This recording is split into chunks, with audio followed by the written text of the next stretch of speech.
Salutations à tous et bienvenue dans cette édition du journal sur Antena. Tout de suite, les principaux titres. L'ouverture ce lundi du 10e congrès de l'UNPC à Kinshasa. Plus de 200 professionnels des médias se réunissent pendant 3 jours en vue de réformer l'union de la presse congolaise et le métier de journaliste en RDC.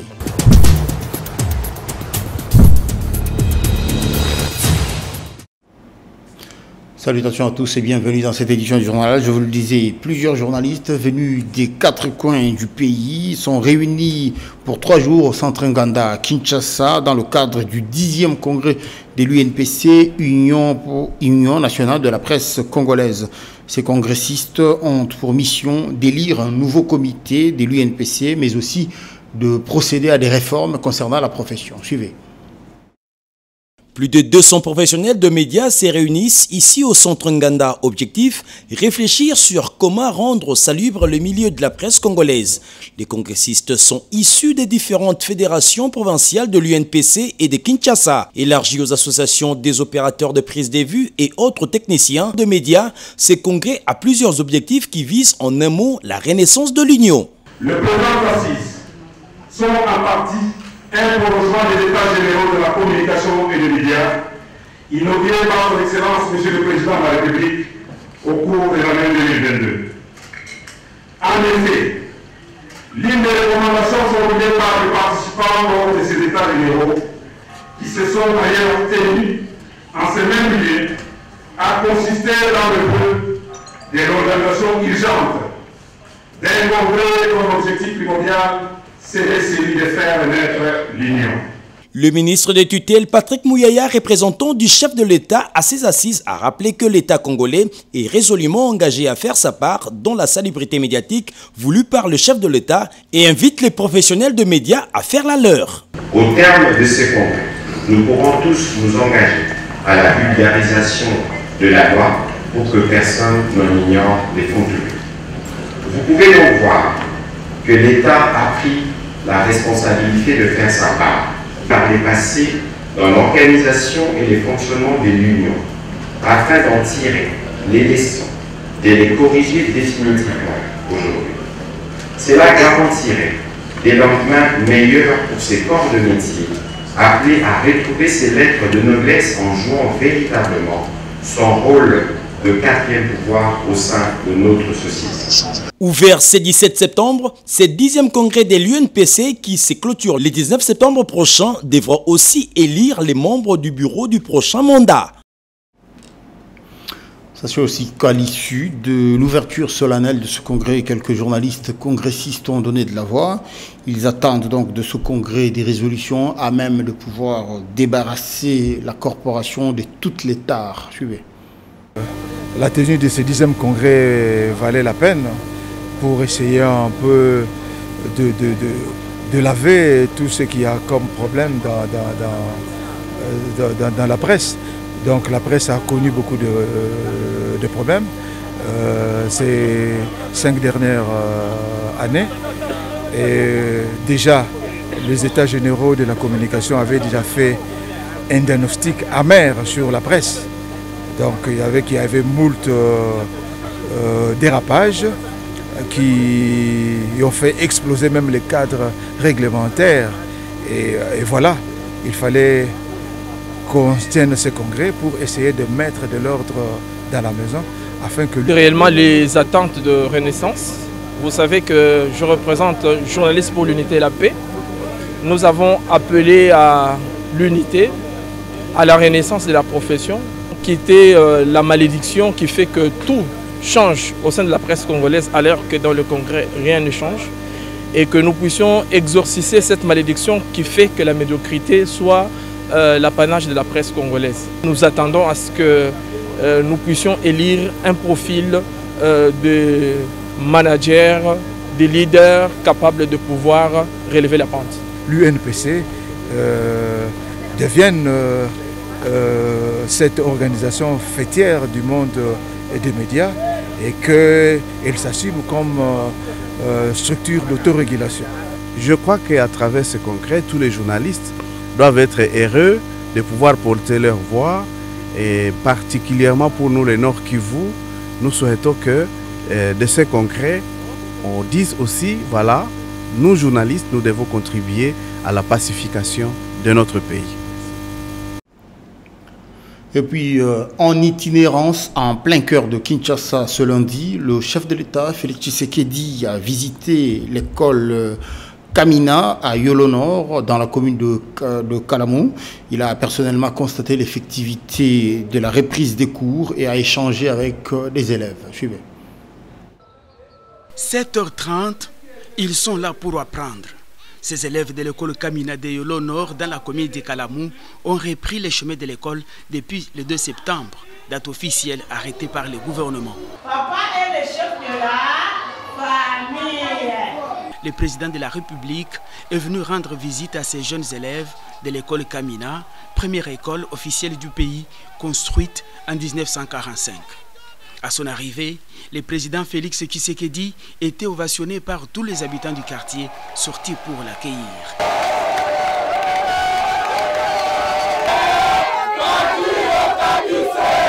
Dans les salles de classe, le chef de l'État a réaffirmé son engagement concernant l'éducation de tous les jeunes Congolais. Le numéro 1 des Congolais a échangé directement avec les enfants. Il faut apprendre aux enfants l'hymne national. Il faut leur apprendre l'amour de la patrie, hein? L'amour du Congolais, de l'autre. Ça, il faut leur apprendre ça.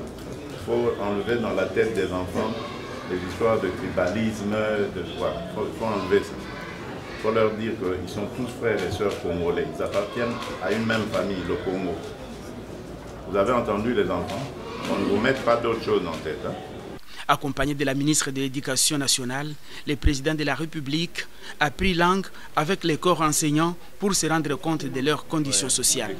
À cet effet, le chef de l'État a instruit la ministre de l'Éducation de tout mettre en œuvre pour doter cet établissement scolaire de nouveaux bancs, tableaux et de veiller à la réhabilitation des installations hygiéniques et salles de classe. Des décisions qui ont plongé une joie ineffable les enseignants ainsi que les responsables de l'établissement. Le chef nous a promis qu'il va le faire. D'ailleurs, la semaine prochaine, on va commencer les travaux. C'est la joie, c'est une fierté pour moi en tant que premier citoyen, monsieur le maire. Homme de terrain et proche de son peuple, Félix Antoine Tshisekedi Tshilombo n'hésite pas un seul instant pour palper du doigt les réalités de sien. Comme il le dit lui-même, le salut du peuple est la loi suprême. Toujours dans le cadre de cette itinérance du chef de l'État sur terrain, sachez aussi que les écoles EP 1 et 2 du camp Tchachi ont aussi été visitées par le président de la République ce même lundi. Suivez.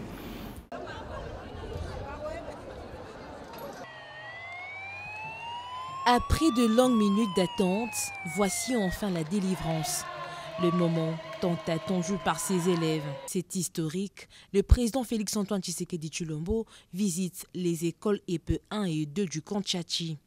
Un moment fort, inoubliable. Le chef de l'État en a profité pour échanger avec ses élèves et leurs enseignants pour prendre connaissance de leurs préoccupations et ainsi pouvoir renforcer l'amélioration du système éducatif. Comme je vous l'ai dit, nous avons un grand pays qui rayonne et qui doit rayonner au cœur de l'Afrique. Et pour ça, on doit s'appuyer sur notre jeunesse.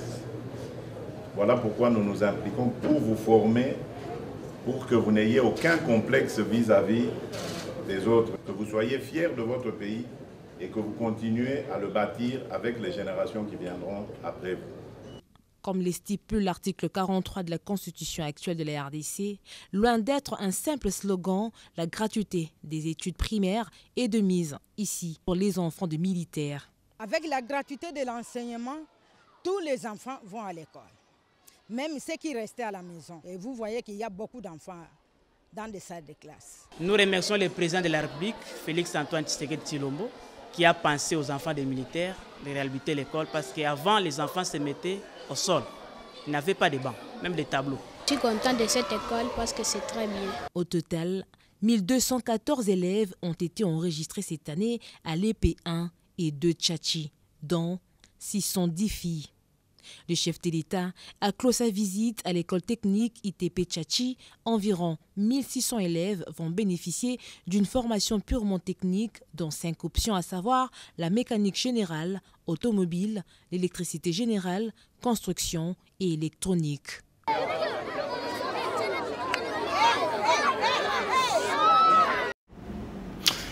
Rendons-nous à présent à la cité des l'OUA où des hauts diplomates onusiens ont été reçus ce même lundi par le chef de l'État Félix Tshisekedi, conduite par Jean-Pierre Lacroix. Cette délégation a évoqué avec le chef de l'État des questions liées au rétablissement de la paix dans la partie est du pays, mais aussi le processus de paix de Luanda.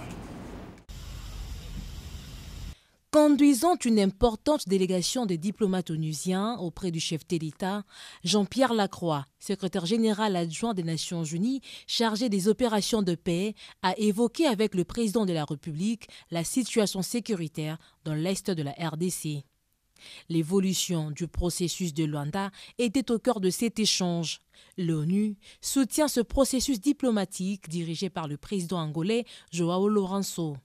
Nous avons évoqué avec Monsieur le Président de la République la poursuite du travail conjoint entre les autorités congolaises et les Nations Unies, la MONUSCO, mais également le travail conduit par l'envoyé spécial, afin de promouvoir et de soutenir les efforts de paix pour l'Est de la République démocratique du Congo. Tout en évoquant les difficultés et les défis énormes de ces dossiers sécuritaires concernant l'Est de la RDC, ce haut diplomate des Nations Unies a réaffirmé l'engagement de l'ONU pour une paix juste et la stabilité durable dans la région des Grands Lacs. Certes, il y a encore des défis, des difficultés, bien sûr, tout le monde les connaît, mais en même temps, il y a une dynamique des efforts diplomatiques qui sont en cours. Est-ce que tout le chemin a été parcouru? Non, bien sûr, mais un bout de chemin a déjà été fait sur le volet politique et sur le volet opérationnel à soutenir ces efforts. Le chef de l'État nous a exprimé la volonté de continuer le travail avec les Nations Unies. Jean-Pierre Lacroix a également émis le souhait de voir examiner le travail et le renouvellement adapté du mandat par le Conseil de sécurité qui se réunira très prochainement. Toujours ce lundi soir, le chef de l'État congolais, Félix Tshisekedi, a reçu Adama Bictogo, président de l'Assemblée nationale de la Côte d'Ivoire, conduit à la cité de l'OUA par son homologue congolais Vital Kamerhe. C'était à l'issue de l'ouverture solennelle de la session de septembre à laquelle il a pris part sur invitation de Vital Kamerhe. Suivez. Alors, le champion d'Afrique, comment ça va?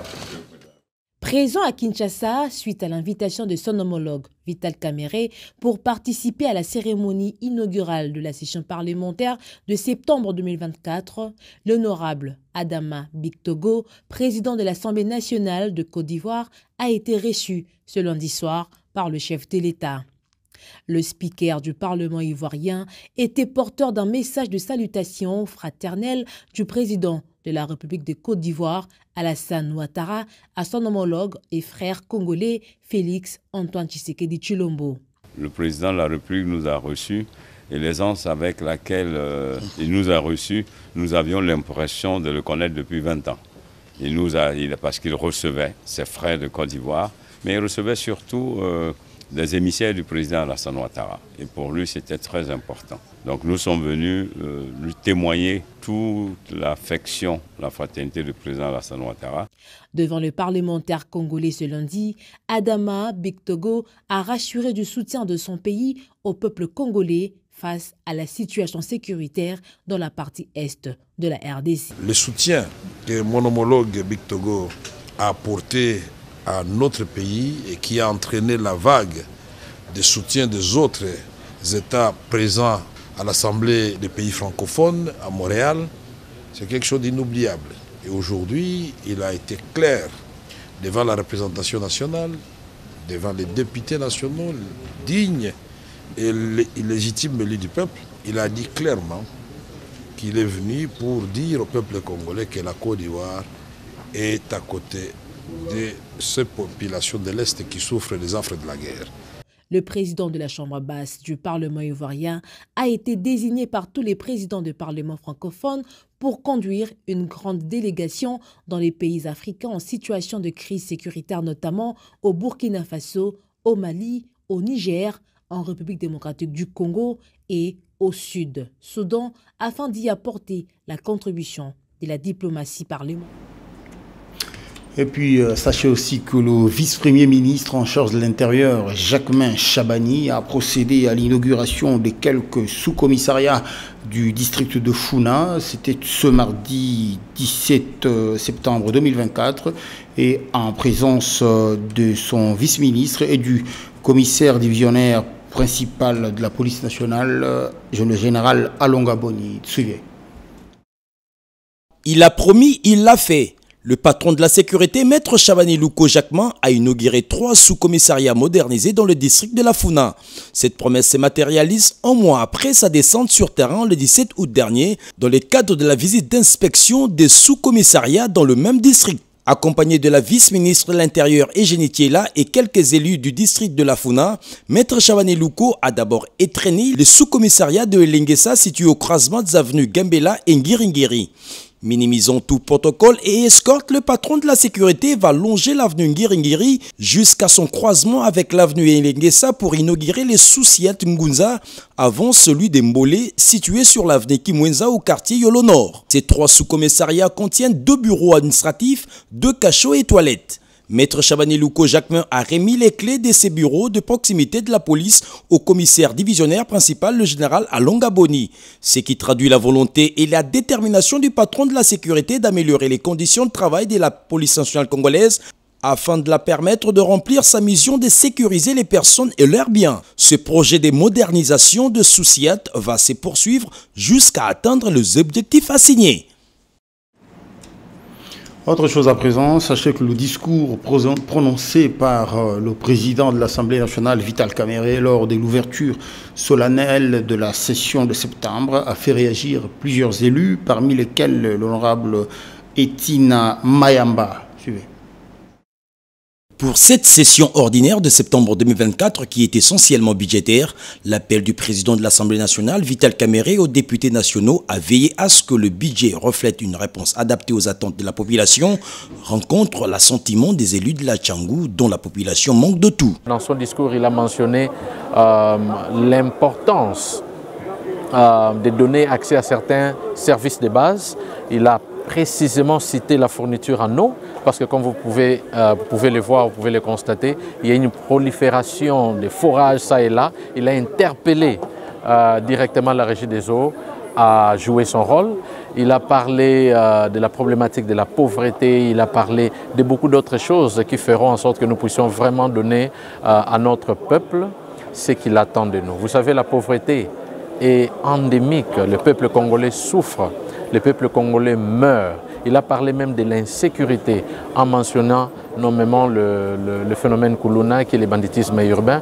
Donc nous verrons lorsque nous aurons ce budget pour que nous puissions nous assurer qu'il y a les principes de l'équité, que le peuple congolais se retrouve en général, mais aussi le peuple de Tchangou, qui est ma circonscription, puisse se retrouver. Comme vous le savez, Tchangou est souvent délaissé. Nous n'avons pas d'infrastructure de base, nous n'avons pas de routes, le courant, la fourniture en courant est compliquée, l'eau, n'en parlons pas. Il y a des coins en pleine capitale de Kinshasa où il n'y a pas d'eau, il n'y a pas de courant, il n'y a rien.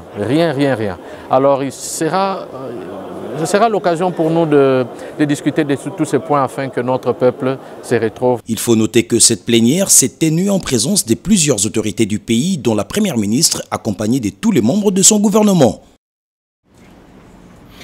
Autre chose, sachez qu'aux affaires étrangères, la ministre Thérèse Kaikwamba a discuté des questions liées à la pacification de la partie est du pays ce mardi 17 septembre à son cabinet de travail avec quelques visiteurs. Ont pris part à cette discussion l'ambassadeur de Tunisie en poste à Kinshasa et le secrétaire général adjoint de l'ONU aux opérations Jean-Pierre Lacroix. Suivez.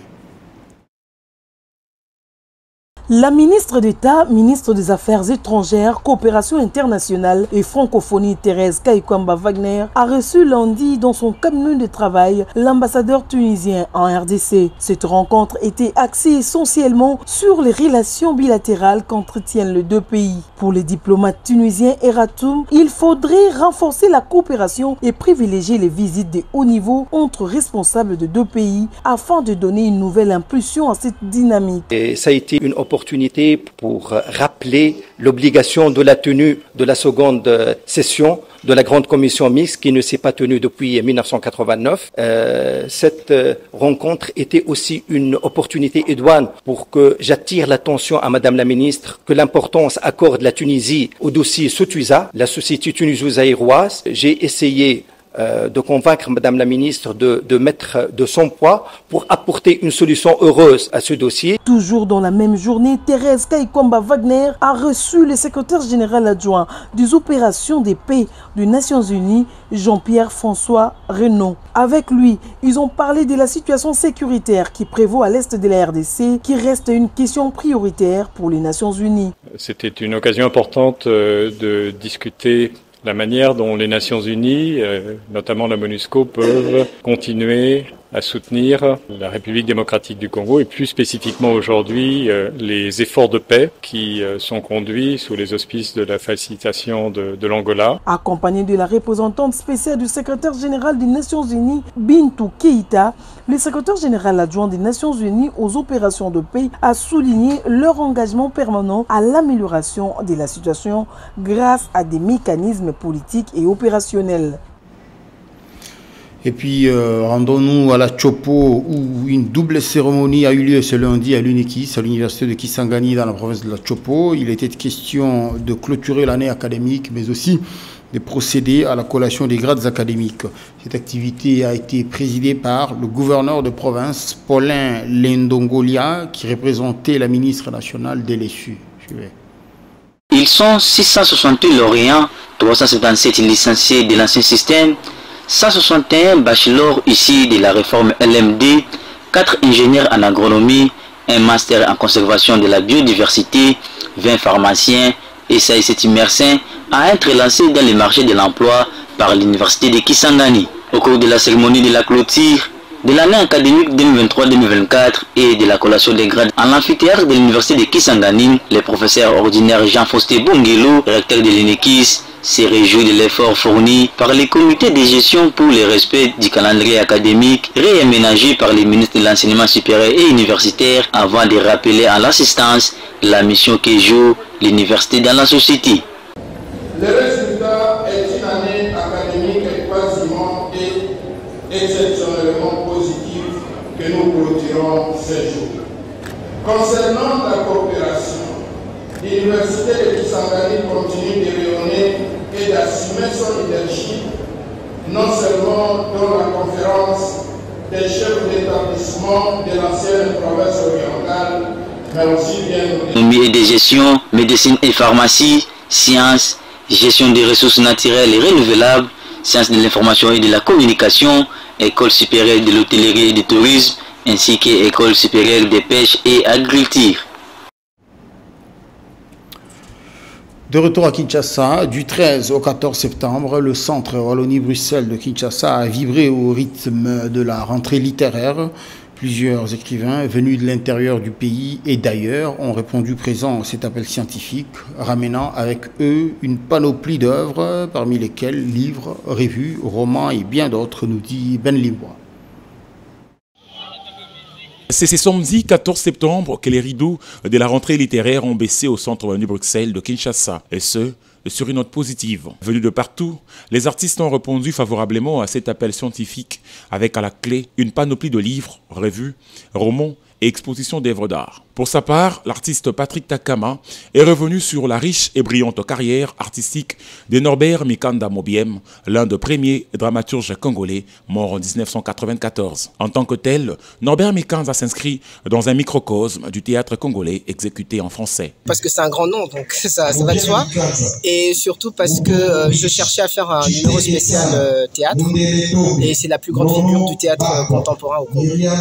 Lobby, ça veut dire hier et demain, et en même temps, donc c'est une idée de la circularité du temps. Parce qu'on se ressource dans l'histoire, mais c'est pour faire des projections dans le futur. Donc le futur et le passé sont les seuls temps qui existent d'ailleurs. Il importe de signaler que Norbert Mikanza Mobiem fut également le père biologique de Mira Mikanza, un autre artiste connu sous le sobriquet de Coco Swing et décédé en 2017. Autre chose, confrontés à plusieurs difficultés dans leur quartier, le quartier Haut Commandement, dans la commune de la Gombe à Kinshasa, les habitants ont bravé les caméras de nos reporters en présence d'un de leurs élus communaux. Suivez. Au passage d'un des conseillers communaux dans leur quartier Haut Commandement dans la commune de la Gombe, les habitants en ont profité pour délier leur langue. Nous avons des poubelles partout. Vous verrez en face de moi, c'est plein des immondices. Il y a les bourgmestres qui sont en train de donner des documents aux occupants qui occupent les trajectoires pour le curage d'eau. Et nous n'avons même pas de courant. Vous verrez qu'il y a même des groupes électrogènes. C'est normal.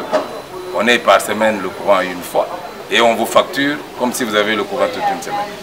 Donc je pense qu'il faut qu'on revienne encore au système des cantonniers, au système des salons chaque week-end, pour éviter que nous ayons beaucoup de petites maladies dues à la saleté. Et c'est normal que les gens construisent sur des collecteurs d'eau.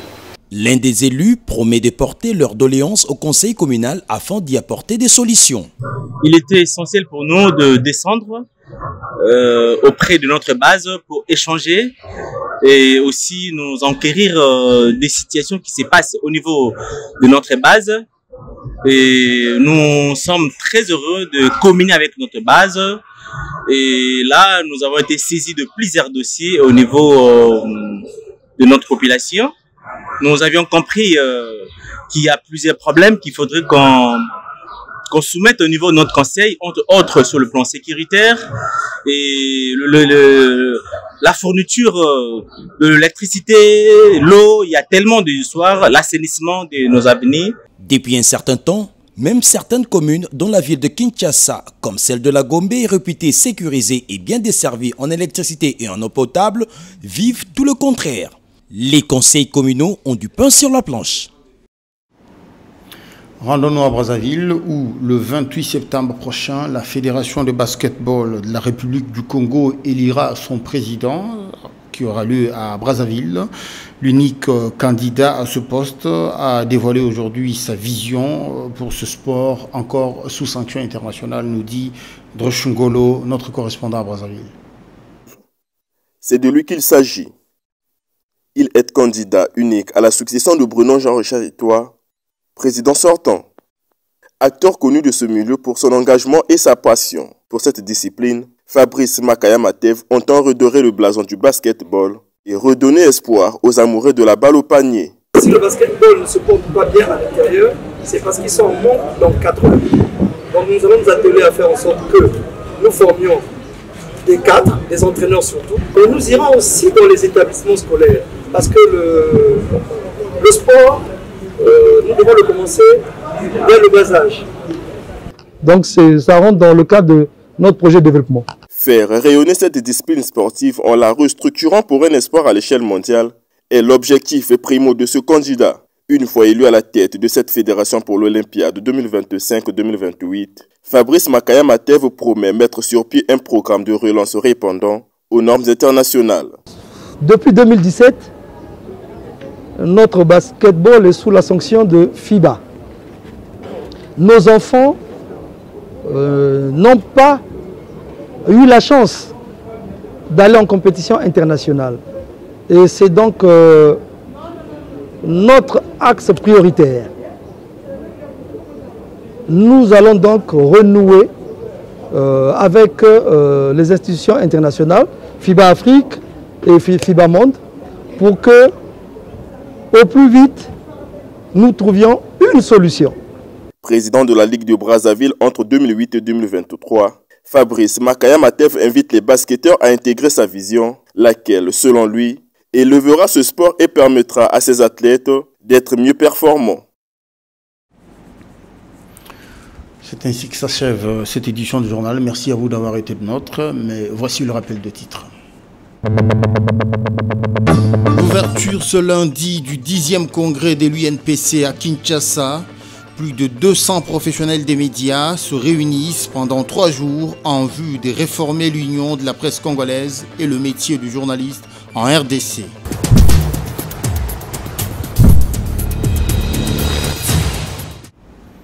Voilà, merci à vous d'avoir été de nôtres. Ce journal est fini, restez branchés sur Antenne.